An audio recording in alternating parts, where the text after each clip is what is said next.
Hello and welcome to The Menu, Monocle Radio's food and drink program. I'm your host, Chiara Rimella. Coming up, it's the best thing since sliced bread. Bread with filling. This episode is our ode to the appeal of a well-made sandwich. First, Fernando Augusto Pacheco joins me in the studio for a global look at how different countries do their own. Just put some Walkers in or Lays or whatever version you have in your country, a dab of ketchup. It's quite naughty, you know? You feel very naughty after eating that. Also on the program, we're heading to Denmark for a taste of the open-faced variety. And a lot of meat or a lot of topping on top of a very small piece of rye bread. So back in the days, it would be like a tsunami of meat. Plus, a bite of piadina history in Emilia Romagna. All that here on The Menu on Monocle Radio.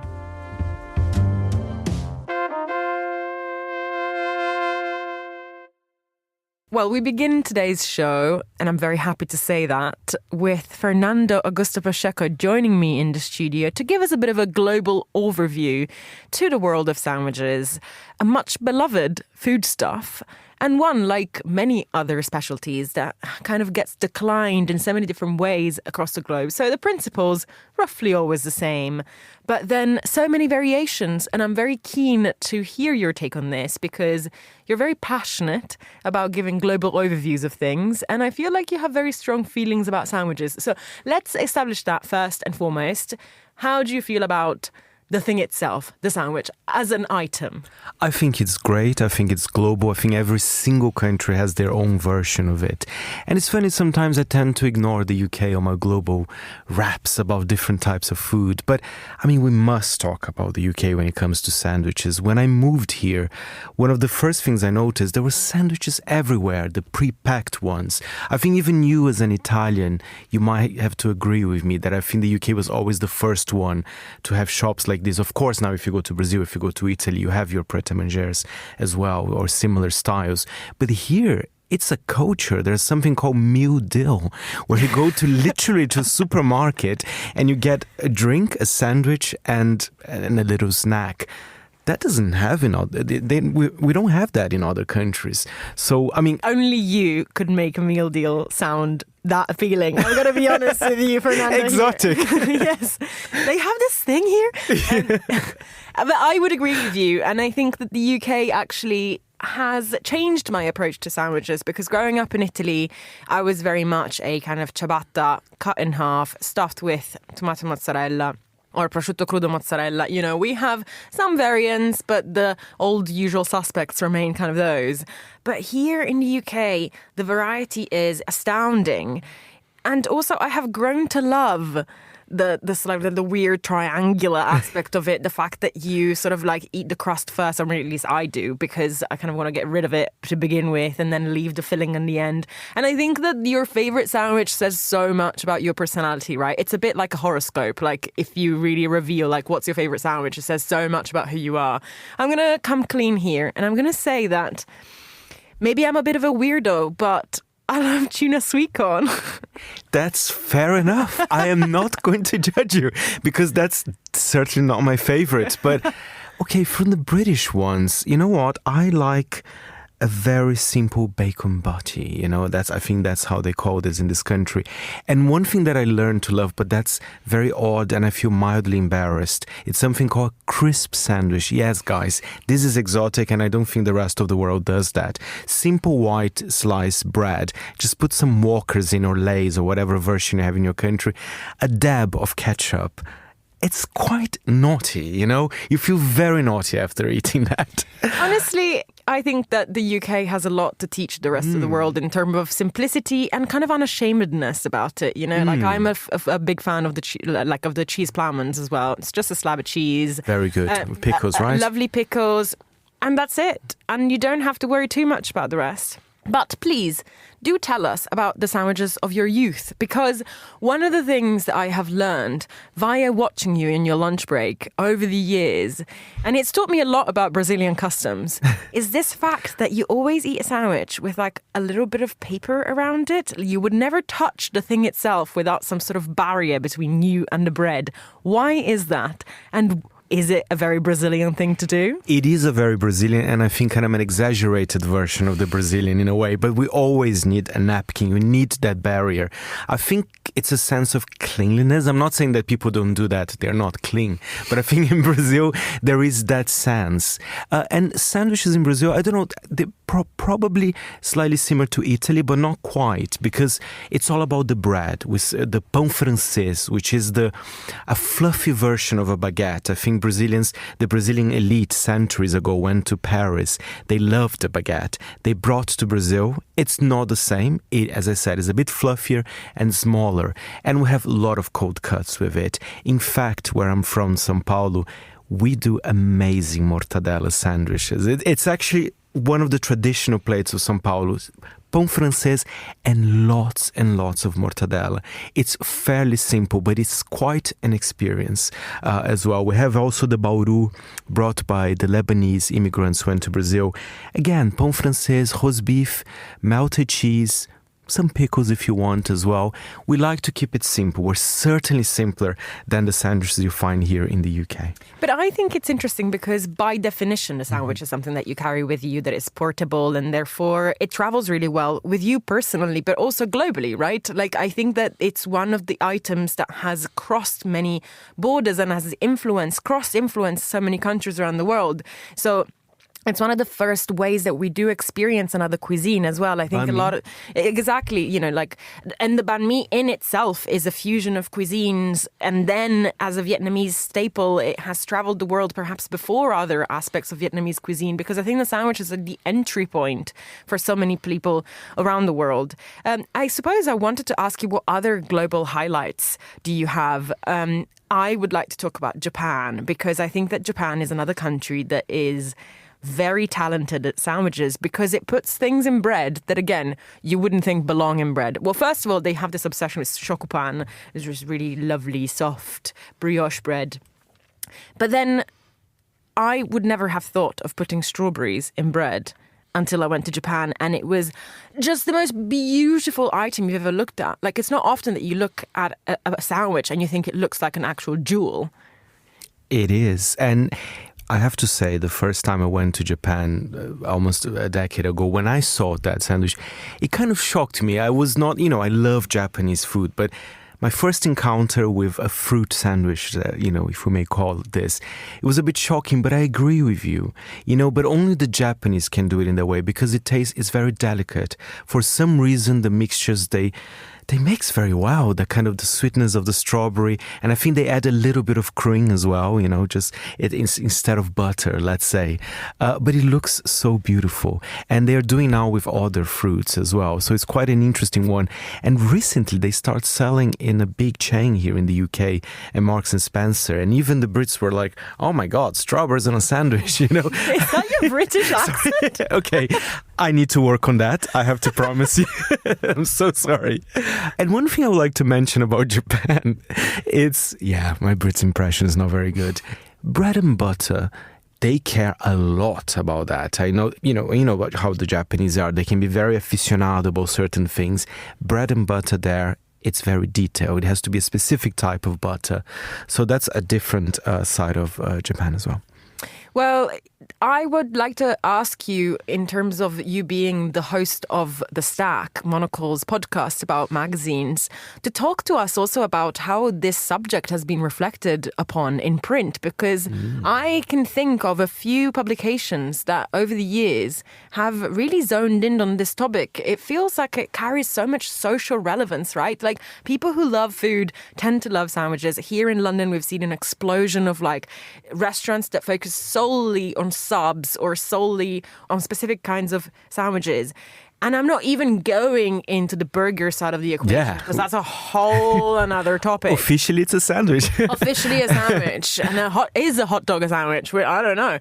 But anyway, how have you seen this subject represented in print? And what do you think socially that says about our hunger to find out more? It's huge. We're more and more hungry for sandwiches. I mean, I believe there was a magazine actually called Sandwich. I mean, I'm not sure if they're still going on, but there was a title about that. So every issue was was different. One issue was about the banh mi, the other issue was about the hamburger. And even titles, more commercial titles like Food and Wine, I generally see a sandwich on the cover quite a lot, actually. So it's definitely a topic that is there.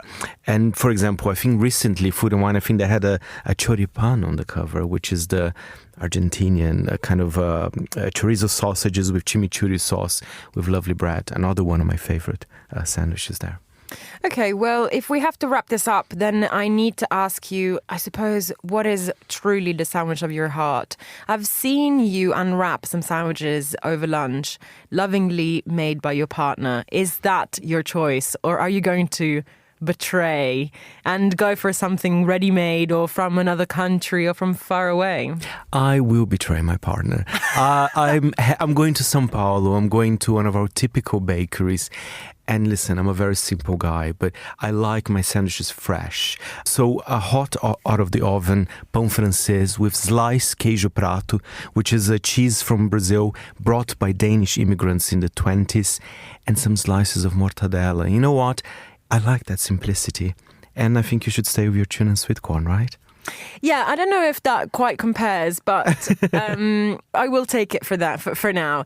Well, you'll be glad to know that there will be time to reflect on the Danish open sandwich later on in the show as well. But for now, Fernando, thank you so much as ever for joining us.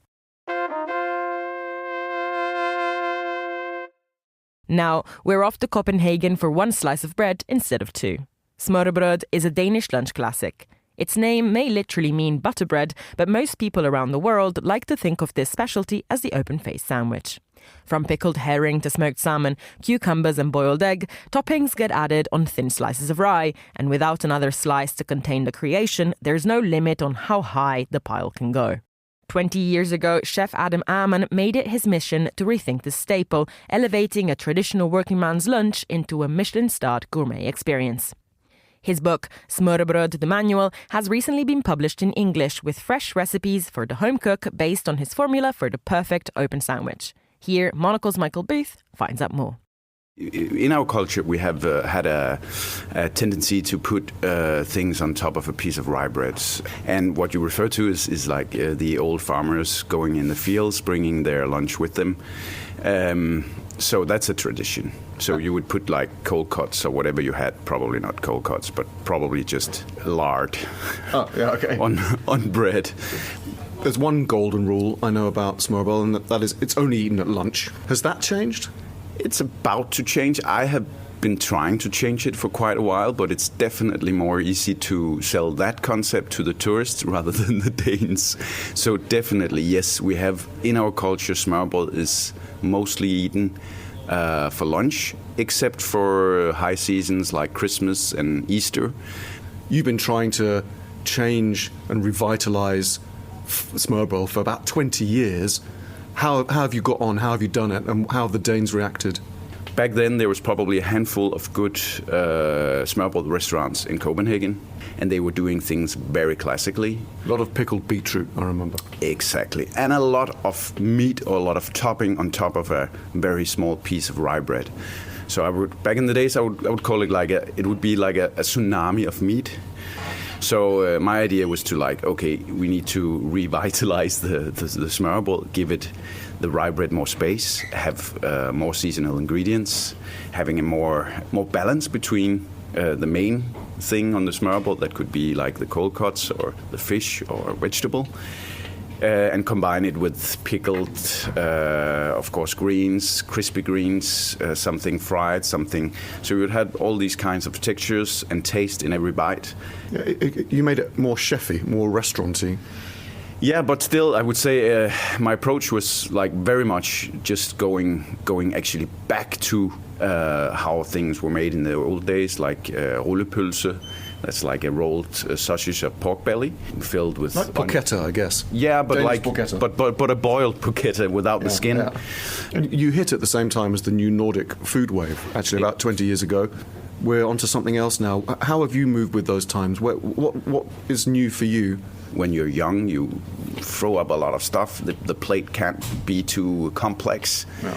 And when you get older, it can't be too simple. But the Copenhagen food scene has got a bit more I hate to say the word fusion, but it's much more international now. Exactly. Are you doing the same? Not as much, because I would say I'm more restrained to. I like to work with a dogma that also is. It's more easy to be creative within dogma. Of course, a lot of us are very happy that the Nordic wave is over, because that was a bit tiring as well, because everyone was doing pretty much the same. So definitely these international influences is very good. There's less celeriac around the place now. Yeah, but I mean, for us, I think it's very important to work with seasonality, and we have a thing as classic as the smørrebrød, and I don't think it's up to me to make like Asian influenced smørrebrød. That's up to someone else.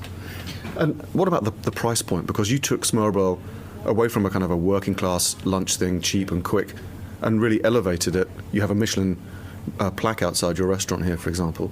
How did the Danes react to that new price point for smørrebrød? And I've seen you're at it again, Adam, because I've seen on social media recently you're now selling what in Denmark they call pålægschokolade, which is this very Danish or maybe Scandinavian concept of having a thin piece of chocolate, specially made thin, wafer thin of chocolate on butter, on bread. And you're selling them for 80 kroner, that's 10 quid, right?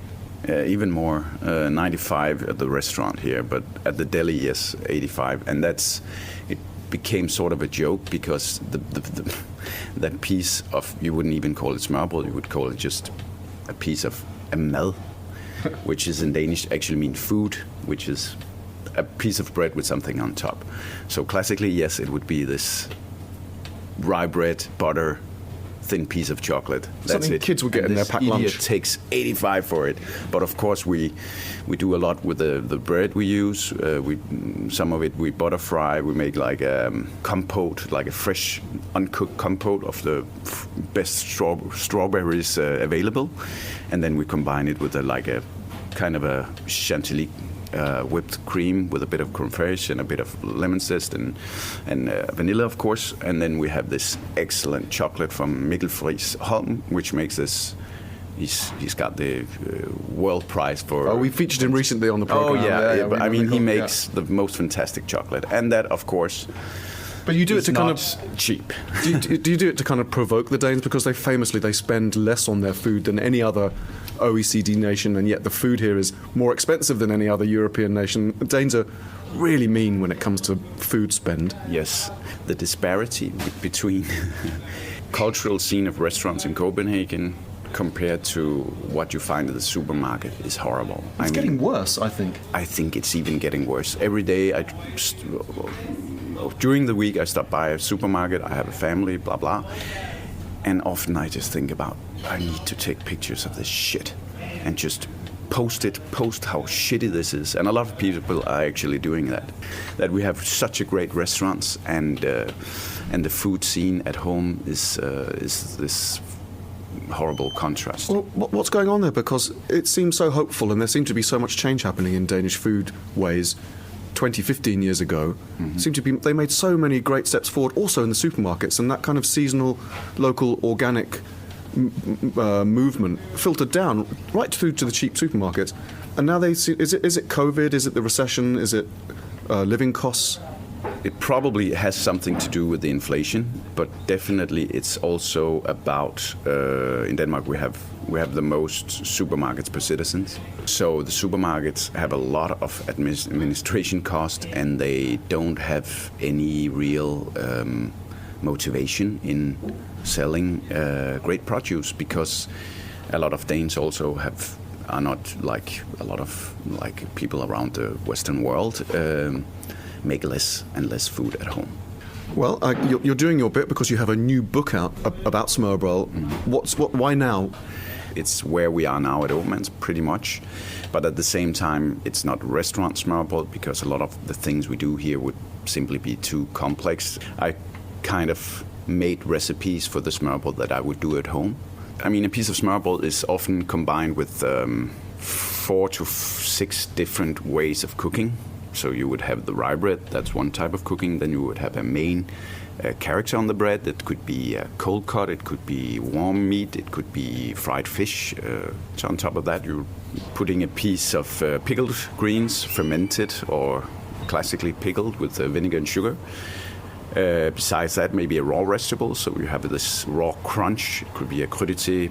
Then you would have something to combine it all. We use a lot of emulsions, mayonnaises, creams, crème fraîche, that kind of cheeses. So this would be like the glue that would stick all these textures and tastes together. And then on top of that, you have probably something fried, like deep fried, or like buckwheat that's been boiled, then dried, then deep fried. And then on top of that again, you would have probably some fresh herbs. But the Danes have always eaten rye bread, rugbrød, and I think that's kind of what's kept them alive in this post-war era. It's actually really healthy, isn't it? This fermented, whole grain rye bread. Definitely, the rye bread is a cornerstone, like a bedrock of our food culture. Thanks, Michael. You're listening to The Menu. Now it's time for the week's top food and drink headlines. Here is Monocle's Henry King.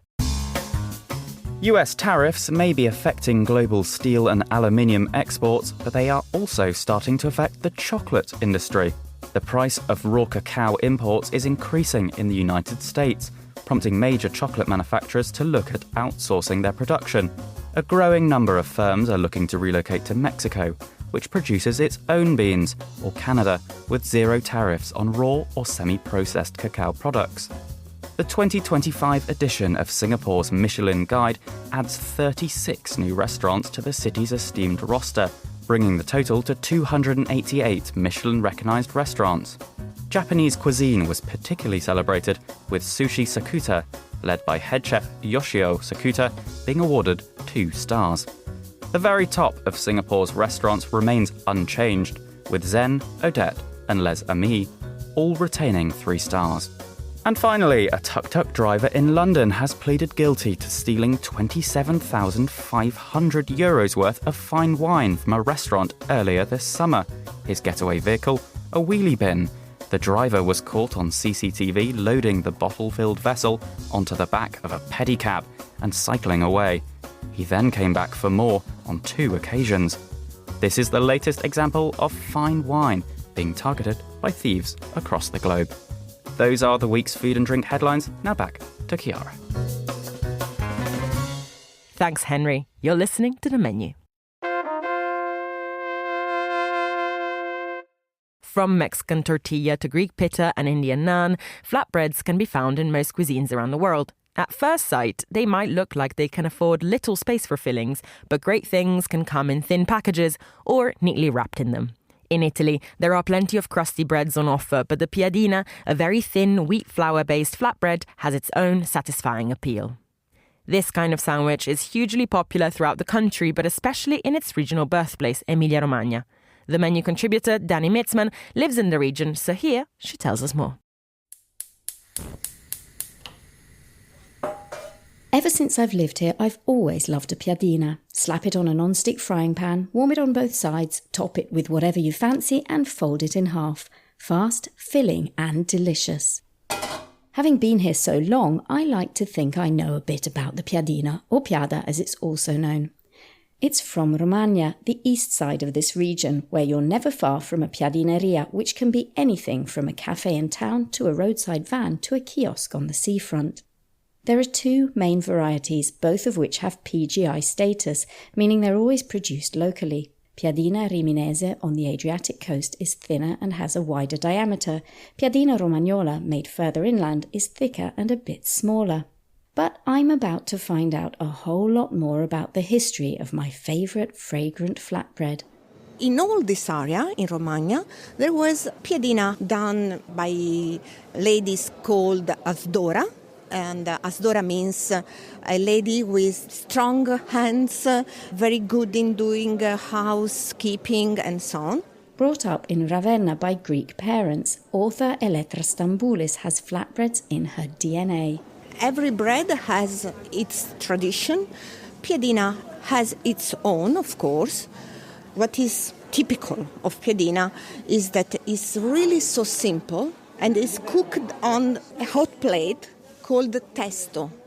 The people of Romagna are proud of their flatbread's national popularity, but when Elettra co-wrote a book about the piadina, she discovered something startling that few people here know today, something connected with another product of this region, Benito Mussolini.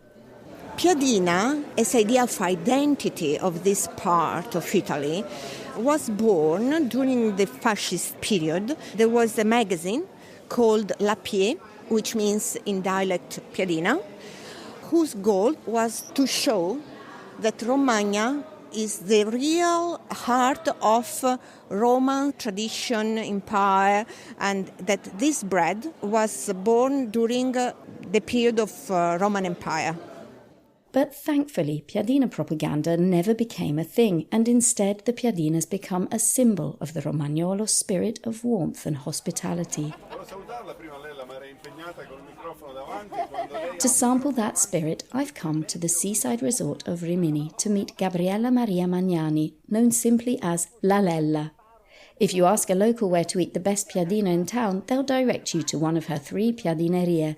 She's been making and selling piadina for decades, but only recently opened this place, Lella al Mare, her first proper beachside piadina restaurant. At the entrance, there's a deli-style display along the length of the counter, featuring some of the ingredients you can choose to have in your piadina, a variety of hand-selected cheeses, hams and salamis, and that's before you're even inside. Once in, there's an open kitchen with long strips of hot plates where the piadina are rolled out and cooked in front of you. La piadina è fatta di 4 elementi. Piadina's made of just 4 elements, says Lella: flour, water, salt and lard. No yeast. They blend and have to be left to rest, and then, as you can see, they rise on their own. It's magic. Da sola, è una magia. Donning her trademark flour-covered straw hat, Lella looks a bit magical herself as she shows me around. Noi abbiamo tutti questi locali qui. Bringing up 2 children on her own, she started back in 1986 with a tiny shop near the railway, using few but top-quality ingredients. Io ero la più giovane, 37. At 37, Lella was the youngest piadinara in town. All the others were about 75 to 80. And her new approach rather upset the apple cart. Un po' di prosciutto, un po' di formai. The others sold the piadina and the ingredients to put in them separately, but she started selling them ready-filled. Invece io ho assemblato che loro andavano a casa col suo pacco fatto. Her reputation soon exploded, and whole coachloads of tourists sent by local hotels would come to taste her piadine. E lì è stato un successo. La fortuna è stata. And the rest is history. A renowned local piadina empire she runs with her daughter Marina. Era un lavoraccio, lo facevano gli sfigati. Marina says in the early days the piadina maker was seen as the baker's poor relation, but La Lella's popularity marks a new chapter. Today you can choose from a selection of flours. They even have a separate gluten-free kitchen, and get the vegetarian alternative made with extra virgin olive oil. Or for a truly decadent experience, you can try the piadina sfogliata, the puff pastry style version. Ci vogliono 8 piade. You make it the evening before, Lella explains, using 8 piadine with lard spread between each layer. Vedi come si sfoglia?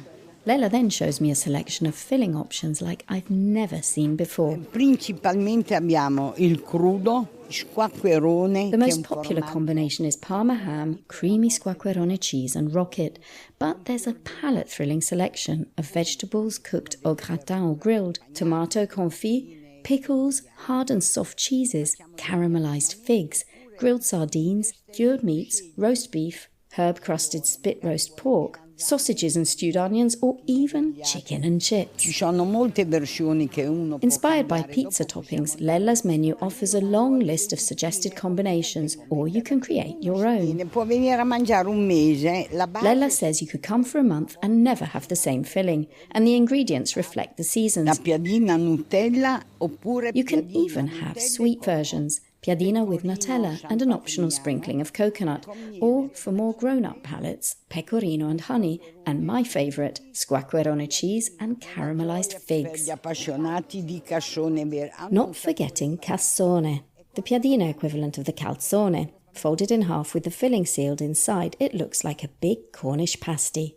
Giovanni Pascoli wrote a very famous poem about piadina, and suddenly the piadina was renowned all over Italy and became the holy bread of Romagna region, thanks to Giovanni Pascoli and his poem.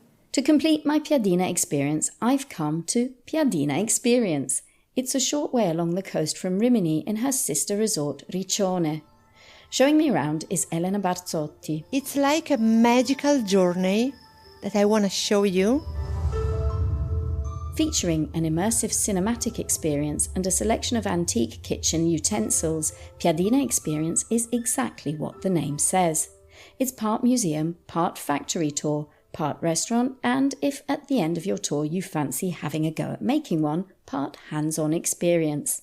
We start at the entrance, which has a 500-year-old flour mill in the lobby and a wheat-covered ceiling to reflect their agricultural roots and the importance of wheat to local tradition. Because we had two important families, the Malatesta families of Rimini against the Urbino family, the Montefeltro. So this was a very, very important fighting land, and wheat was important, of course, to feed the soldiers. But when they weren't fighting, they were farming.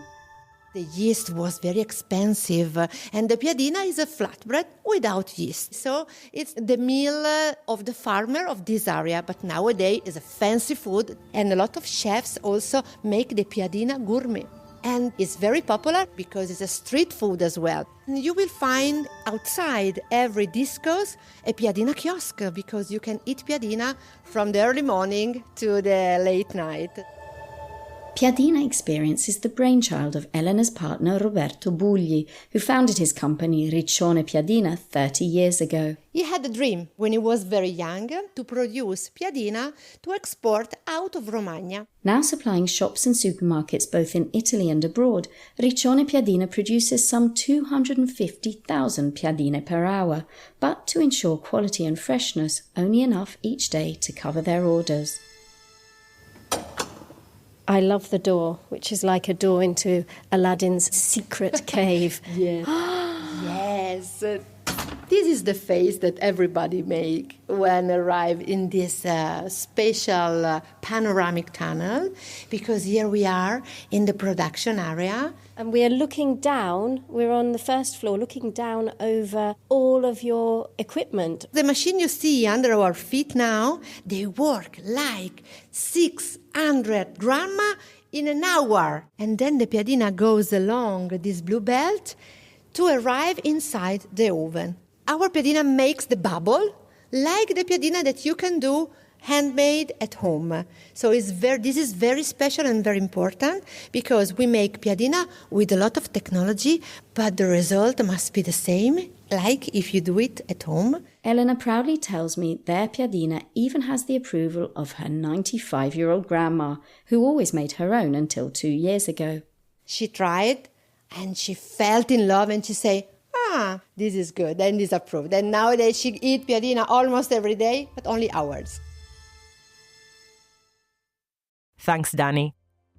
And that's all for this edition of The Menu. Remember that we are back with a new episode again on Friday at 2000 London time. That's a midday in San Francisco. Also, don't forget to tune into our spin-off show Food Neighborhoods for a tour of some of the world's tastiest destinations. I am Chiara Rimella. This program was produced by Monica Lillis, and our sound engineer was Flynn Simons. Thanks for listening, and until next week.